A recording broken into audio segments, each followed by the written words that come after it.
She goes up to the bar.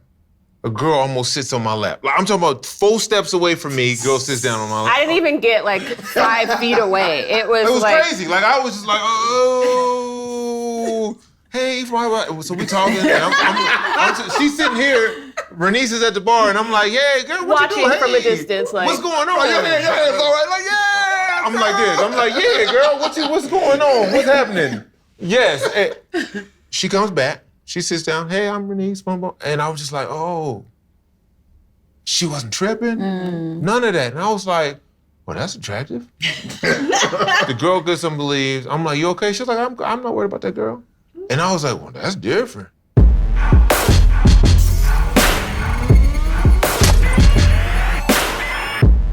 Welcome to After Love, the official after show of Black Love. You have just seen the finale of season 5, okay, which is all about how to create your foundation and make it last. We have beautiful couples who we've actually seen all season, Ephraim and Renece, and Charles and Shireen.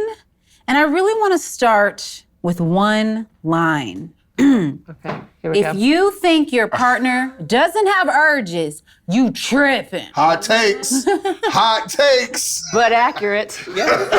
But 100% accurate. I told Charles, I was like, we all got eyes. So yeah, we don't go blind the second we get married. That isn't something that we talk about much. Right. No, we're not supposed to. They tell you that. When you get married, customarily, it's, look, this is the woman for you or the man for you. Mm-hmm.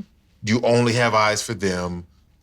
All other temptation, all of that is gone, as though they gave you a pill. Did you guys get a pill? It's at the altar. It's like right after the vows. As soon as they say man and wife, they forgot to give me my pill. They forgot to give me my pill.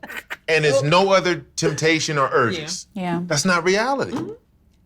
So one of the things I think is really interesting about you guys, and you've been married now 17? No. We've been married almost 15 years and together almost 18. Wow. Okay. That's amazing. And that's more than all of us. Yeah. Okay. Because I've been married 6 and y'all are 5. like, come on. Right? Yeah, let's double up. Look at the kids. Look at the kids up in here. Like, I think you guys are so wise. Like, y'all just, for me, I just edited all 6 episodes of this thing. Y'all was dropping knowledge, right? I couldn't keep you out the episodes. I was like, let me just get that one line they had said. But like, did that come through marriage? Did that come from something you learned, experienced, saw before? Like, what? I think we kind of started that way. I think one of the things we talk about in one of the episodes is that we came in with the knowledge of being 100% ourselves. So because we came in like that, it's always been something that we've known. But I think through the conversations, like the conversation I had with him where I was like, oh my God, it's your face again. Like that conversation, that's how you have, like you bring those things up and have like a deeper understanding of what that means. Yeah. Because it could be a surface level conversation or you could like really get into it like we have. Being together for as long as we have been, and we will continue to be together, right? You have to know, like we took divorce off the table. So whatever was gonna happen, we're gonna do it together. Yeah. Right? And so not talking about things that actually happen can only lead to problems. Yeah. Right? I know I'm pretty sexy, but What I tell you. We know. And humble. And humble. So humble. I wish I could do my eyebrow. But I'm kidding, but for me to think that I am the only attractive man Absolutely. on the planet that she finds attractive, just ridiculous. She dated people before me, right? The vice versa. She's beautiful. I love her. She is my type, right? Like I married my type. Yeah. But there are other types out there as well. Now, like I said in the episode, I'm not disrespectful. Yeah. No. It's never been where he's made me feel less than because he's talking about these types of topics. I've always felt at the forefront. They're just realistic conversations to have. That you should be able to have with your best friend. Yeah. Oh no, I'm good for look at the booty, look at booty. Right? Like, Me too, right? I think Tommy actually likes that about me. Yeah. Yeah. right, especially now. So look at the booties. Like it's so much. Right. It might be too much butt out there now. Like it's like we maybe have to They've pull back added on on the butt. booty. I always want to know. I'm like, you think that's realistic? Oh wait, just look at the hamstrings. That's our favorite conversation. Hamstrings. That hamstring does thighs, not go with that. Thighs got to match. And look, we're not being disparaging. No, not at all. But this is things we notice. Yeah. It's important for married couples to feel comfortable enough and safe enough to have any of those conversations. Yeah. You know what I mean? Like those are real conversations Absolutely. that you would have with your boy or your girl's girl. I was, But they can be scary sometimes, Yep. right? Like you mentioned building sort of that foundation of complete 100% myself from the very beginning, but like everybody doesn't have that, right? But I think it goes to like, just because I like this plant doesn't mean I can't like this plant. And doesn't make me like this plant any less. Like still think this plant is beautiful. I want this plant. But I'm like, yeah, that's a nice plant. But me, I'm all the plants put together, right? You are everything. Okay, I just want to be coming at y'all doing, I'm trying to make sure we clear. But when you speak about the fact that the conversation is uncomfortable, it's just like, I didn't know at one point it was going to need to be a conversation. Right. At what point was like, having dated 4 years, been married 4 years, was like, wait a minute, I feel like I want something new. There's nothing wrong with what I have. It's just like, there's like an interest in new, like that first date, that jitter, like that's a whole different vibe than what this is when we quarantine sitting together in pajamas all day. I'm just like, I just get, no disrespect. So it's just like, that's just, it was something so difficult to That's why I kind got a of new hairstyle. broach. The hair on point. To like broach for the first time without making her feel any less than. So wait, how did you? Like for the first time, how and when did you bring that up? It's very passive aggressive. I'm just gonna go. Like, give us the truth though, because it was. We were like in an argument. Yeah, it was in an argument. It was like, you don't know, like it's. Like, are you kidding? Yeah, it was in a very unhealthy And way. I was like, and you don't know that somebody would probably slide in my DM if you weren't here. But this is my point, similar to what you said. Like, I know you're bad. It's like, I'm sure people want you. So it's like, we both are at the same situation of like, there are options. Like, and that's what opened the door for us to be able to have really true, transparent conversations. Like, hey, I didn't know you was gonna be this bad at 30, whatever. I didn't know I was gonna be, beard splurge,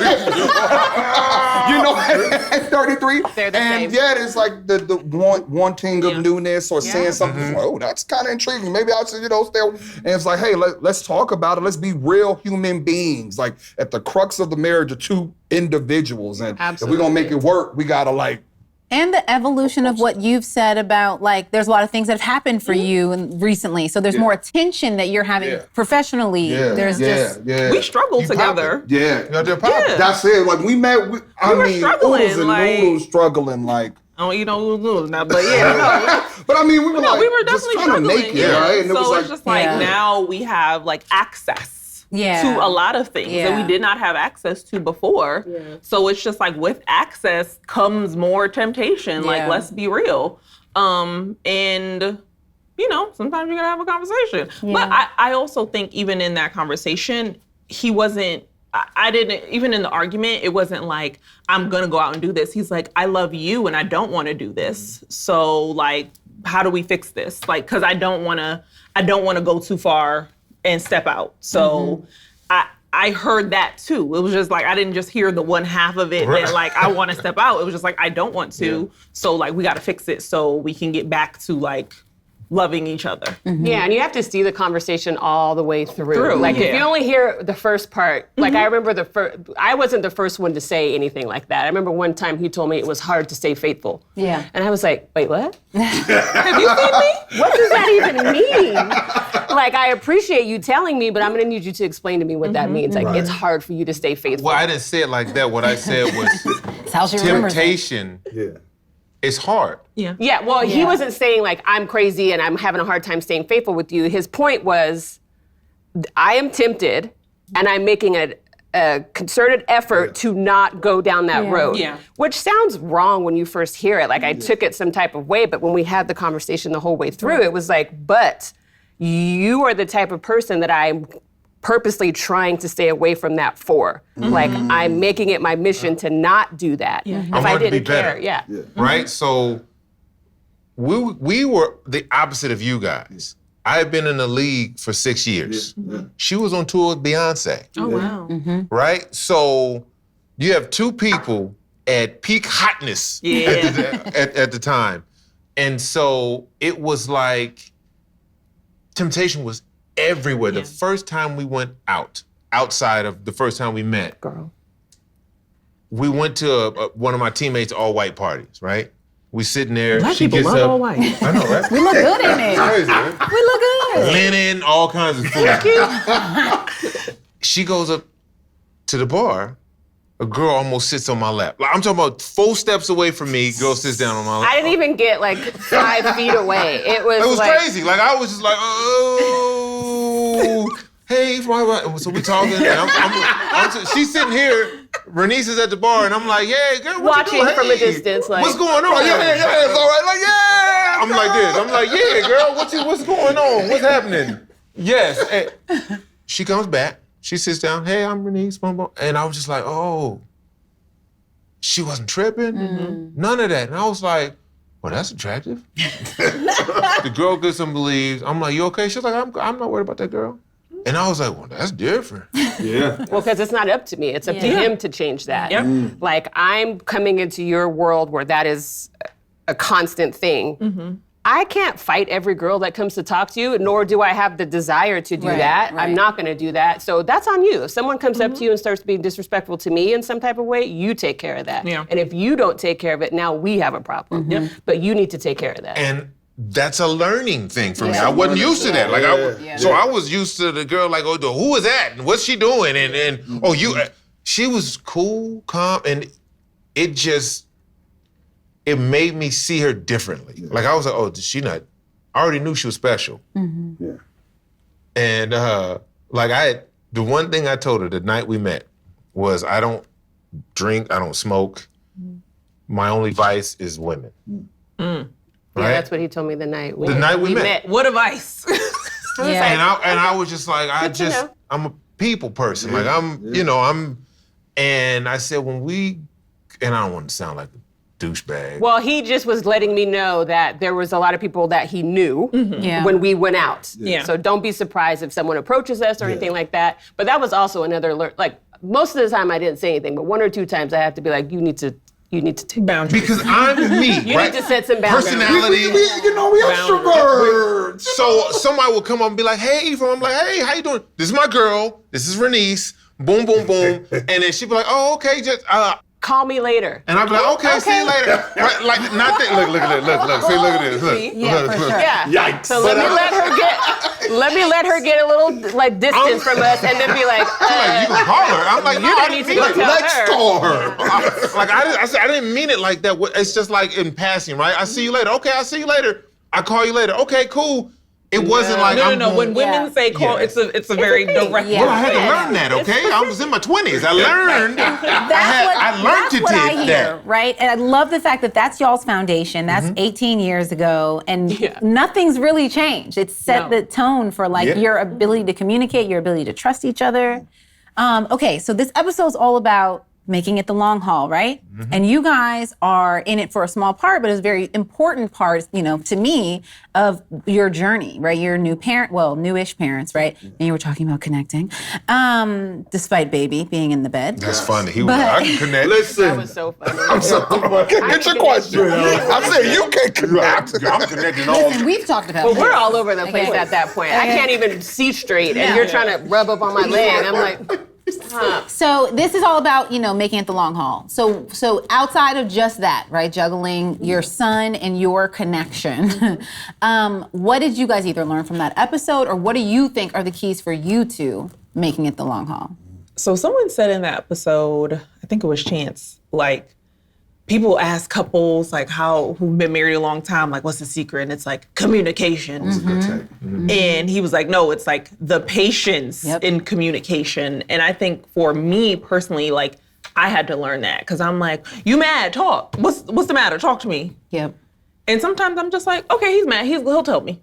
Like, I had to learn, like, it's not about me in this moment. Let him process his feelings. And we'll probably have a more productive conversation when he opens up when he feels more comfortable after he's sorted through his thoughts. So I think for me, like that was a big learning for me in that episode, because I was like, I don't have to force you to have the conversation, and that doesn't mean I think Lettucey said it, like, you're not gonna leave me. Like, you'll still be here. Mm-hmm. You're still in this with me. We're just having a moment, but it'll be fine.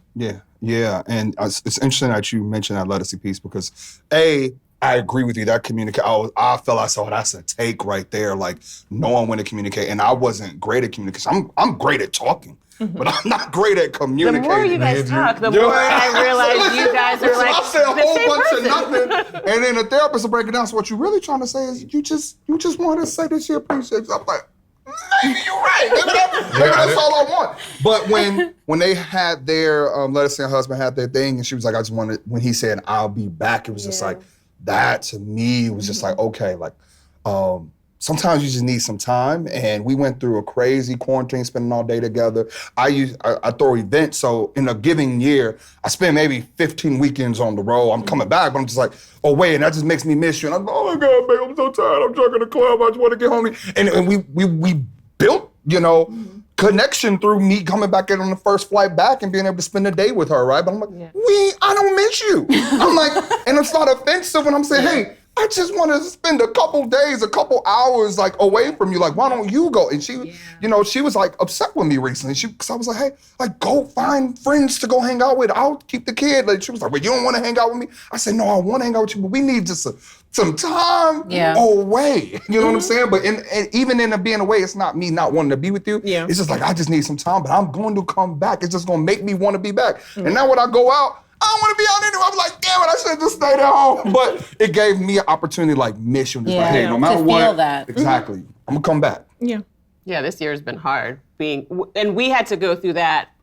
much earlier because we had to have a readjustment every time it would be an off season because we're used to spending. Right. Well, I would be gone in another country somewhere and he would be stuck where he was. And so we had all this time to ourselves. So we had to adjust to being around each other all the time. Every single season. So it would be like every February? It was like, okay, here goes this 2 weeks where we have to like figure this out because I can't see your face anymore. Like, we just, it's an adjustment every 6 months. And so we had that right when he retired. And I think it's carried us through. I was just there. Home. Yeah. Like I'm just in there. We didn't have kids yet. No, we didn't. And so it was just like, okay, so what we gonna do now? I'm like, all right. And I had a routine already because I had been like, you what are you doing? Oh, he going in a month. So girl, you can wait. He going in a month. What are you gonna do now? And most people don't realize that. Yeah. They just say, okay, athlete, they got some money, they doing this, they doing that. It's an adjustment period for both people. Yeah. And I retired in 2010. 2011, we had our son. Like that was purposely, we talked about having kids right when I retired.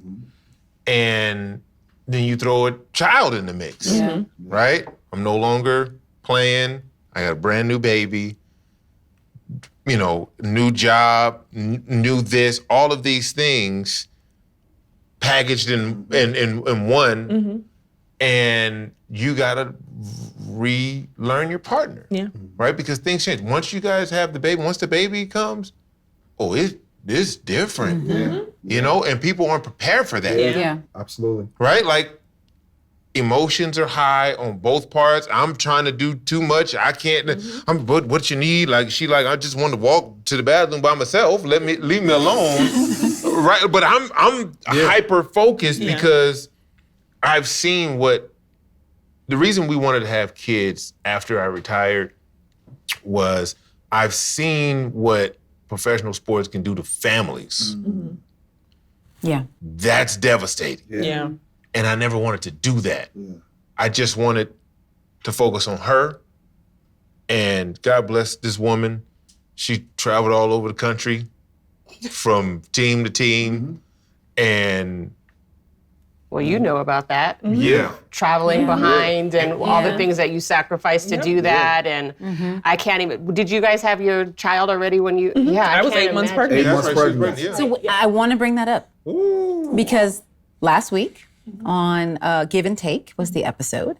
You guys shared something, and Shireen, I've noticed too, because this is now our second time sitting down for a little while, you'll kind of go like this when Charles shares his realizations. And so I don't know, what conversation did you guys, if any, did you guys have after me and Tommy left? And you did realize this thing, you shared a little bit about it, but I feel like there may have been more discussion about, and just for anyone who didn't see it, about the fact that at 8 months pregnant, living in New York City, you got a new job in California, and you guys moved cross country, and you never mentioned not wanting to do that. You were full on supporting him. It was uncomfortable for me, and I never, I guess I never said this to me. I never shared that with him, but it's like, how do you support your partner?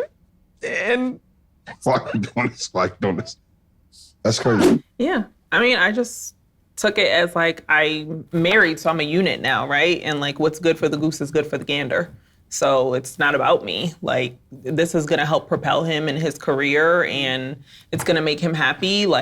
I'll take this L, and his time will come to take the L and do something for me, and I hope he'll be able to reciprocate that. But we weren't moving to Timbuktu. I was like, how bad could it be? Mm-hmm. Yeah, from the off-camera perspective, it was like, you all left the house now. I mess with them crazy. We had a blast filming. But I shut the door and I was like, whoa, wait. I hold you on a pedestal in general. I think you're amazing, but I loved you so much for supporting me. I said, but I love you even more knowing that, and you really didn't feel that way, but did not allow that to kind of influence my decision-making, because you sit on the altar, listen, rich or for poor, good, bad, I don't even remember them anymore. It's been 5 years, I don't know how, y'all probably don't remember no one. Y'all can't even get that far. It's all just one big, it's all mixed together now. But to that end, it was like, even, you didn't even let me feel that you even felt that way, out of just really truly believing in God and trusting in my plan that this was gonna be the right decision for our family, that I did not know until 4 years in a television show that you ever felt the way. And so that made me love you even more. I was almost getting emotional, and I was shocked by that. Hopefully everybody saw that. That was definitely, we saw it. It's not acting. We saw it. I could turn on my thespian if I need to. But I was floored. It was crazy. Yeah. And I'm humbled by that now, and now I'm ready to follow in your footsteps. I'm like, girl, whatever you want to do, I'll do now. It's true. That's so sweet. I connected to that so much. Would you have ever said anything? I probably would have never told him. There was no need to, right? It worked out, right? Yeah, but what was I gonna say 5 years later in an argument? I didn't even want to move to California. That's what I would have did. I would have did. You know what? Huh? Remember 5 years ago? Huh? 5 years ago. That's my argument. I ain't even want to be here. No, I had forgotten about it. It was so long ago. I had moved past it. Now we're in LA. We moved to San Francisco. I was just like, I didn't want to move then, but we're here now. So we're making the best of it. Y'all strong, man. I mean, y'all, look here, man. Watching these episodes, I felt a certain type of way, because and I said it in one of the episodes, one of the things I regret is this woman was one of the greatest dancers on the planet Earth. You're very sweet. Don't very sweet, baby. It is what it is. Right. It's a fact. It is what I don't want to just throw all of the accolades and all of the stuff out like that. But come on now. And for her to decide, I want to walk away from what I love, what I was made to do, to work on our relationship. How you repay somebody with that? What do I do? So I'm watching the episode and I'm listening to myself talking. I'm like, well, now I feel terrible.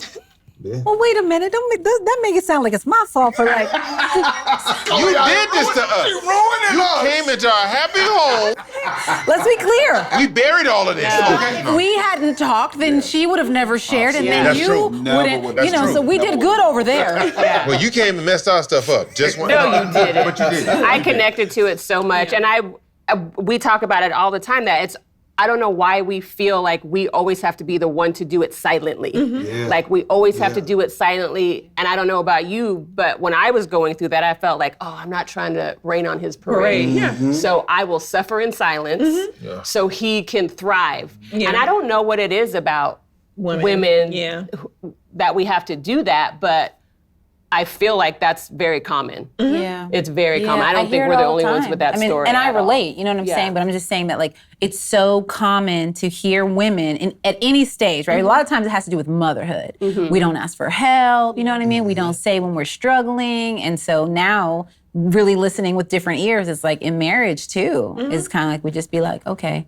And I think that's part of, you know, from what I hear, like I try not to generalize, but I just hear men talk about the need to protect and to provide. And that's often unspoken. It's just like, that's what I'm doing. Don't you understand? That's what I'm doing. And then you're like, oh, that's what he's doing. And we're over here like, and I'm over here struggling and I'm trying to take care of the things and the home and the baby and you. And we're not saying that. We're just stressed. Everybody just stressed. You actually bring up a very interesting point because now, you know, that we make the move, it works out. Making money we never dreamt of making, honestly, from the west side of Chicago. And then as we're trying to do more, I'm doing the because I'm the one, you know, big career, crazy. And it's like, obviously I do it for us, but it's like, hey, I'm trying to buy my house, right? You know what I'm saying? I'm not even trying to be disrespectful, but it's like, I don't even get here if you say no, right? And it's just like, so you're feeling a way like, I can't believe you're mine this right now instead of our when, you know, I was alone. I had a career. I gave that up. You know, it's obviously that's a lot of I speak, but it's just like she definitely has been selfless in the entire matter so that we are at this point. And then I guess to hear me say that, whether it's jokingly or not even paying attention to it, I see now why you get offended when it strikes you know, a it's nerve. like, hey, you know what I'm saying? And I was just like, why are you mad about this? Like, you know, inside you're gonna live there for the rest of your life. Why do you care?